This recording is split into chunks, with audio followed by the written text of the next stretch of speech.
Okay, welcome to this very first video podcast from Lunch at Circle. Rob Steggles, Marketing Director Europe for Entity Europe Online. Very welcome. Thank you. You're here to talk about SaaS, Software as a Service. Correct, yes. Tell us first, what is this? Well, there's quite a lot of discussion about the exact definition of SaaS. A lot of people are looking at it as a rebirth of the ASP market, for example, and a lot of people think it's extremely different from the ASP market. But primarily it's about delivering software online, reducing the cost of delivering software, reducing the maintenance of the software by having a centralized hosted version of a software and delivering it in a one-to-many model across the internet. There are lots of variants on that theme, and you'll find lots of discussion. I'm sure if you Google software as a service, you'll find many different definitions and many arguments that go on for hours and hours about it. But basically, it's about delivering software on the internet. So is it online? Is it any different from what used to be called ASP a couple of years ago?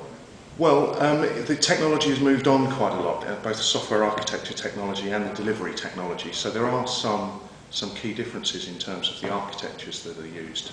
You can now deliver things over the internet in a much better way than you used to be able to do, much more reliably. There are now the .NET and web native delivery platforms that people can develop the software on, which are being much more used. But I think the key difference is not so much on the software side, it's that people are looking at much different business models for when they start talking about SaaS. They're looking to find a lot more niches, a lot more new markets that the lower delivery cost and lower maintenance cost can get them into. Okay. So will it actually happen now? And we talked just now about ASP, which was ancient history 3 years ago. Well, 6 years ago. 6 years ago Yeah. even, yes. You were there already at the time.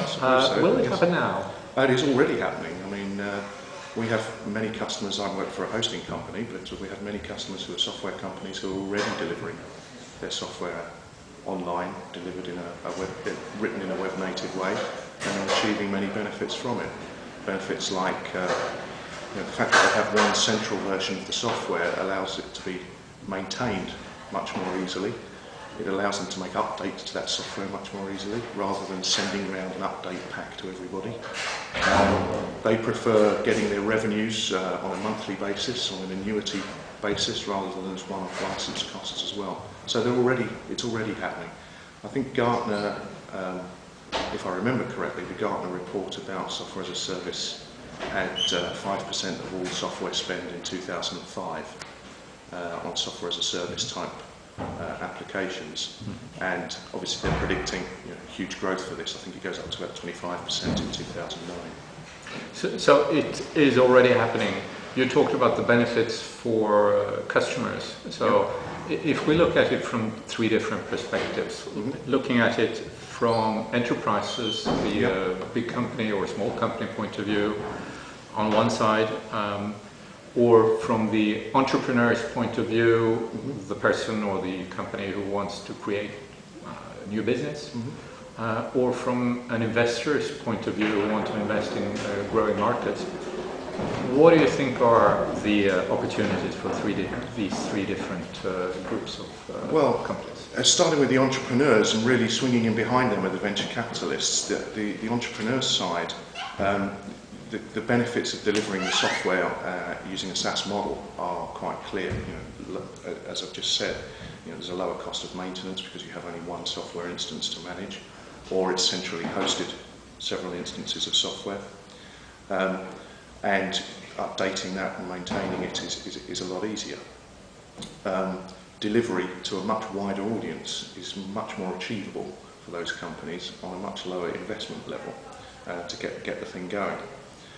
Companies around the SaaS space also offer pricing in terms of pay as the business grows. So the business scales quite a lot. So the costs scale as the business scales, which is also very good for the entrepreneurs in the startup kind of mode, and good for the venture capitalists as well, because they're not investing quite so much money in getting the thing up and running. It's a much quicker route to market for them.